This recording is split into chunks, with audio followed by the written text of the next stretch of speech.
안녕하세요 여러분. 오늘 하루도 주님의 은혜와 평강이 여러분의 하루 가운데 가득하기를 주님의 이름으로 축복합니다. 오늘 본문은 사무엘하 3장입니다.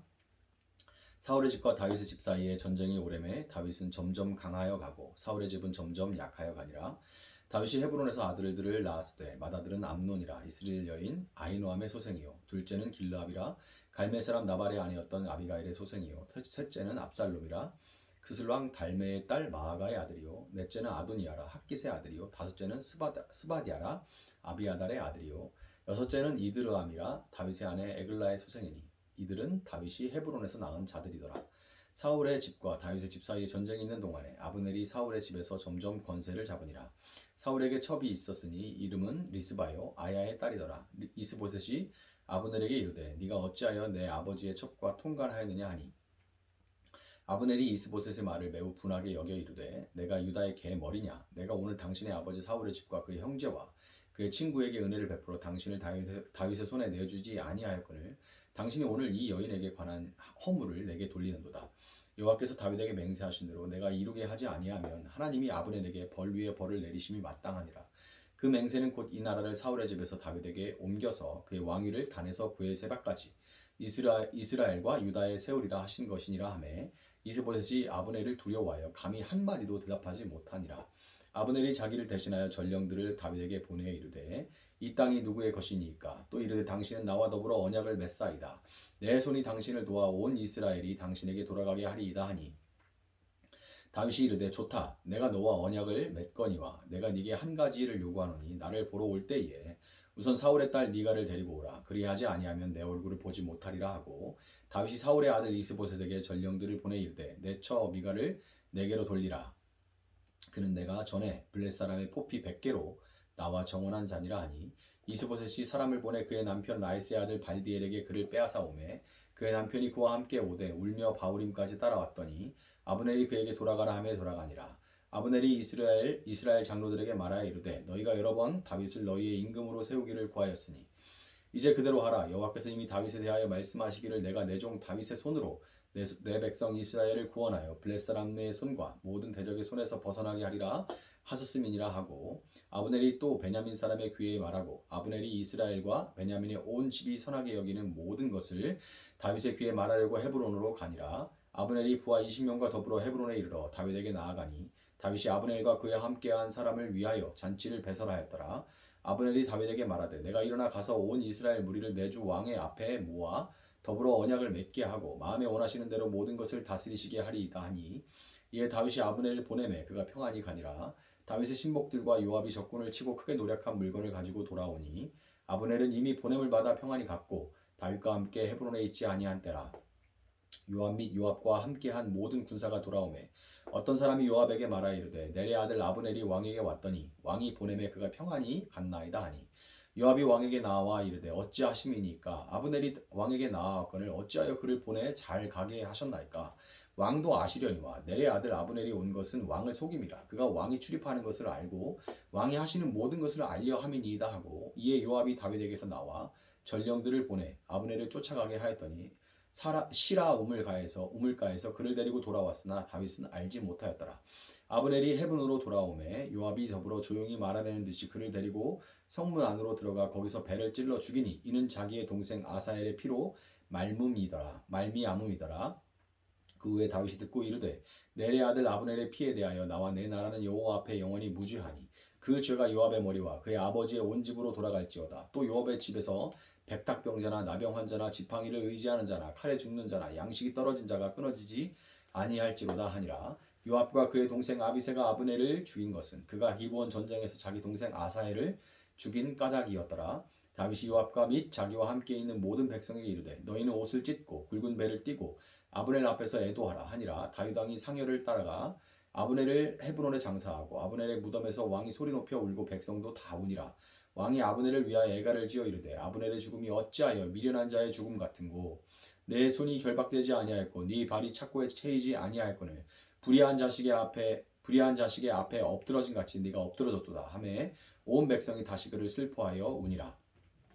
석양에 뭇 백성이 나와 다윗에게 음식을 권하니 다윗이 맹세하여 이르되 만일 내가 해지기 전에 떡이나 다른 모든 것을 맛보면 하나님이 내게 벌 위에 벌을 내리심이 마땅하니라 하매 온 백성이 보고 기뻐하며 왕이 무슨 일을 하든지 무리가 다 기뻐하므로 이날에야 온 백성과 온 이스라엘이 내레 아들 아브넬을 죽인 것이 왕이 한 것이 아닌 줄을 아니라. 왕이 그의 신복에게 이르되 오늘 이스라엘의 지도자여 큰 인물이 죽은 것을 알지 못하느냐. 내가 기름 부음 받은 왕이 되었으나 오늘 약하여서 수리아의 아들인 이 사람들을 제어하기가 너무 어려우니 여호와는 악행한 자에게 그 악한 대로 갚으실지로다 하니라. 아멘. 자, 오늘 본문은 이제 여러분 보시다시피 다윗의 아들들에 대한 기록부터 시작되는데요. 아들들이 많죠. 이를 통해서 우리는 헤브론에 정착한 다윗을 통해서 하나님께서 당신 나라를 견고하고 풍성하게 세워 가시고 있다는 것을 볼 수가 있습니다. 당시의 자녀들, 특별히 아들들은 장사의 화살통에 있는 화살과 같다라고 여겨질 정도로 아주 풍성함의 상징이었습니다.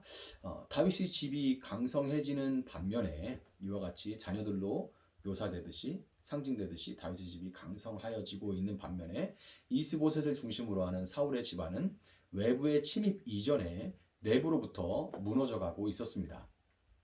사울의 군대 장관이었던 이 아브넬이 사울의 아들 이스보셋을 앞세워서 사울의 집을 회복시키고자 했던 것은 겉으로야 충성심으로 보일지 모르지만 그의 속내는 아주 시커멓죠. 스스로 왕이 되고자 한 탐욕으로 가득했어요. 똘똘 뭉쳐 있었습니다. 다윗과의 대치가 길어지면서 아브넬의 야욕은 점점 노골적으로 그 모습을 드러내는데요. 바로 사울의 첩이었던 리스바를 자신의 여인으로 취한 사건입니다. 그걸 통해서 이 아브넬의 야욕을 아주 노골적으로 드러난 야욕을 알 수가 있는 거예요. 왕의 첫 첩을 취하는 것은 자신의 왕권을 공적으로 드러내는 그런 역할을 합니다. 이제 사무엘하 후반에 가면 나오지만 반란을 일으켰던 다윗의 아들 압살롬이 대낮에 아버지의 첩들을 10명이나 취하죠. 대낮에 보란듯이.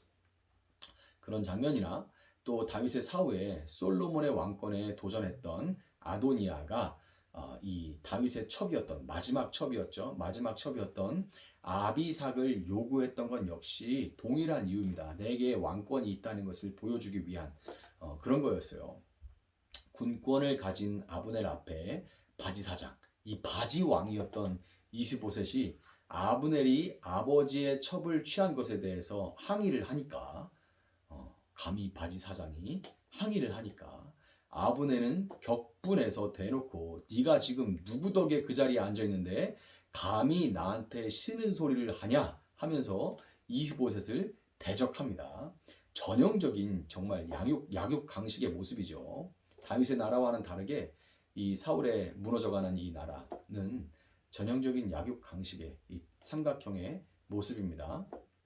아브넬은 여기서 그치지 않고 더 나가서 마치 자기가 그동안 이스보셋을 옹위하고 있었던 것은 하나님이 이스라엘의 왕으로 기름 부음 받은 다윗에게 이 사울의 세력을 흩어지지 않고 순탄하게 그대로 넘겨주기 위해서 그랬던 것처럼 정치인들 명분 갖다 붙이는 건 정말 도가 텄잖아요. 그래서 그랬다 이러면서 원래 그렇게 계획했던 것처럼 말하고 행동하면서 자신의 안위와 지위를 보장해준다면 그것을 담보로 다윗을 찾아갑니다. 이것을만 보장해주면 내가 나라를 넘기겠다. 이런 딜을 하기 위해서 다윗을 찾아가요. 이스보셋이 한 것도 아니고 아브넬이 그렇게 해요. 그러니까 지금 권력이 아브넬에게 있는 거죠. 아브넬에게 하나님의 뜻은 그저 자신의 정치적 명분을 쌓기 위한 재료에 불과할 뿐이었고 그의 이런 모습은 그를 필두로 하는 사울의 나라는 약육 강식과 권모술수라는 모래 위에 세워진 허상이라는 것을 보여주고 있는 겁니다. 자신을 찾아와서 협상을 시도하는 아브넬에게 다윗은 그의 첫 번째 아내이자 불법으로 인해서 분명히 아주 합법적으로 다윗의 아내가 되었는데 사울이 그냥 불법적으로 그걸 보내버리죠. 강제로 10년 동안 헤어져 있어야만 했어요. 그래서 이 10년 동안 강제로 헤어져 있어야만 했던 자신의 합법적인 아내 사울의 둘째 딸 미가를 데리고 오라. 북쪽에 있었거든요. 거기서 데려오라고 이렇게 말합니다. 다윗의 나라는 이를 통해서 모든 불법적인 것이 정상으로 돌아가고 억울하게 빼앗겼던 것들이 회복되는 그런 나라라는 것을 지금 이 사건을 통해서 보여주는 거예요.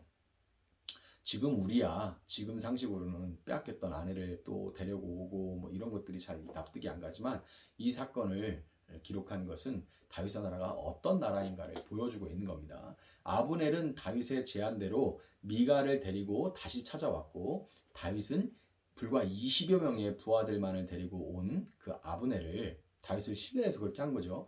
20여 명만 데리고 온 아브넬을 죽이지 않고 평안하게 돌려보냈습니다. 다윗이 만약 사울 세력 전체의 핵심인 아브넬을 그 자리에서 죽였다면 협상이고 뭐고 삽시간에 사울 세력을 멸하고 나라를 통합시켜 버릴 수가 있었지만, 다윗은 결코 불필요한 피를 흘리기를 원치 않았던 거예요. 그의 나라에서는 피 흘리는 일이, 이 특별히 불필요한 이런 피가 흐르지 않도록 하는 것이 다윗의 뜻이었던 겁니다.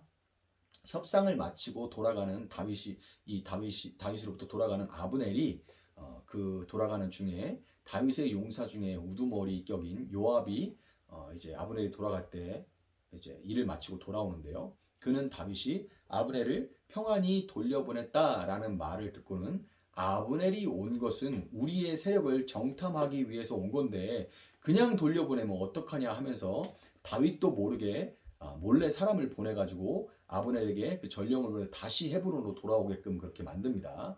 요압은 돌아온 아브넬에게 긴밀히 전해야 할 말이 있는 것처럼 그를 성문 안으로 데리고 가서 갑자기 칼로 배를 찔러서 그를 죽여버렸습니다. 제대로 1대1 일기토를 붙었으면 요압이 어떻게 했지 모르겠는데, 그런데 아주 비겁하게 무슨 말할 게 있는 것처럼 이렇게 왔다 그냥 갑자기 배를 이렇게 칼로 찌르게 된 거예요. 다윗이 그토록 피하고자 했던 다윗의 그 성 안에, 다윗의 나라 안에서의 피 흘림이 요압에 의해서 일어나고야 말았던 겁니다. 성경은 요압이 아브넬을 그렇게 죽인 것은 그의 동생 아사엘에 대한 개인적인 복수심 때문이다 라고 그렇게 언급하는데요. 이 요압은 그의 개인적인 감정 때문에 하나님이 다윗을 통해서 세우려고 하시는 그분의 나라에 피 흘림이 없고 더 이상 눈물이 없는 이 하나님의 나라, 그 하나님 세우시고자 하는 그 나라의 정면으로 맞서게 된 겁니다. 요압이. 이후에 요압의 행보를 볼 때 요압이 아브넬을 그렇게 죽인 것은 개인적인 복수 외에도 다윗 왕국에서 그가 지금 누리고 있는 1인자도 어찌어찌 함부로 할 수 없는, 어쩔 수 없을 만큼 그렇게 강력한 2인자, 2인자는 2인자인데 그렇지만 1인자가 결코 어떻게 함부로 할 수 없는 2인자, 그 자리를 지키기 위해서였다는 걸 알 수 있어요. 아브넬이 오면 그 자리가 위태스러우니까요. 아브넬은 결국 자신이 추구했던 약육 강식과 권모술수의 논리에 의해서 그보다 더한 요압에게 똑같은 방식으로 허망하게 무너져 버리고 말았던 겁니다. 이 세상의 원리가 그렇죠. 칼로 일어난 자는 칼로 망하게 돼 있고, 힘을 추구하는 자는 더 큰 힘에 항상 엎드러지게 돼 있습니다. 다윗은 그런 일을 벌인 요압과 그의 가문에 대해서 하나님의 이름으로 저주를 퍼붓습니다. 다윗이 함부로 이렇게 안 하잖아요. 근데 막 저주를 퍼붓습니다. 아브넬 죽였다고만 그러는 게 아니에요. 그 나라에 이런 피 흘림이 생겼다는 것 때문에, 그리고 요압이 여전히 그렇게 권력을 추구하고 있다는 것 때문에 너무나 안타까웠던 겁니다. 너무나 화가 났던 거예요. 이것은 그런 행위를 하는 자는 결코 다윗을 통해 하나님이 이루고자 하시는 그 하나님의 나라에 들어올 수 없다는 것을, 저주받을 짓이라는 것을 천명한 것입니다. 다윗이 아브넬의 죽음을 슬퍼하면서 헤브론에서 그의 장사를 성대하게 치러주고 그를 위한 애가를 목 놓아 부르렀을 때, 백성들은 그 아브넬의 피 흘림이 이 다윗의 탓이 아니라는 것을 비로소 알게 됐습니다. 다윗의 진심과 진정성이 다윗을 통해서 세우시는 나라에, 그 하나님의 나라에 속한 백성들의 마음에 닿았고, 또한 그들에게 말보다 더 분명한 행동으로 다윗은 하나님의 나라는 과연 어떠해야 하는지를 보여주고 맛보여 줬던 겁니다. 비록 원수라도 그의 아픔을 위해서 눈물을 흘리고 생명이 억울하게 허무하게 꺼져가는 거에 대해서 슬퍼할 줄 알고 죽음이 이 땅을 지배하는 거에 대해서 슬퍼할 줄 아는 것이 하나님의 백성의 마땅한 도리인 거예요. 다윗이 마음만 먹었다면 똑같은 힘의 논리와 권모술수로 요압의 행위 따위야 진압할 수 있었겠지만 그는 원수 갚는 것을 하나님의 손에 맡기고 인내하는 것을 택합니다. 도무지 어쩔 수 없는 강자였던 사울에 의해서 도망자 신대로 살던 지난 10년에 하나님께서 그는 어떻게 원수를 갚아주시고 그를 준비시키시고 때가 되어 세워주시는지를 분명하게 경험했기 때문에 다윗은 끝내 하나님과 그분의 방법을 택할 수가 있었던 겁니다. 여러분, 오늘 본문에서 볼 수 있듯이 세상 나라와 하나님의 나라는 그 근본 원리와 운영 방식이 극명하게 갈라집니다.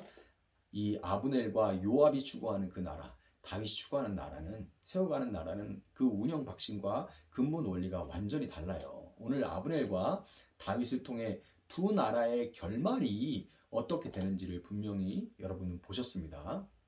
이것을 보신 여러분, 세상의 약육 강식, 힘의 논리와 권모술수가 당장에는 빠르고 효율적인 그런 방법으로 그런 길로 보인다고 할지라도 다윗의 자손으로 오신 예수님으로 인해서 하나님의 나라에 속한 사람들로서 여러분 모두가 끝내 하나님과 그분의 일하심에 순종하고 인내하면서 거짓이 아니라 진리를 택하고 폭력이 아니라 평화를 만들어가는 사람들로 세워져 갈 수 있기를 예수님의 이름으로 축복합니다. 잠시 기도하겠습니다.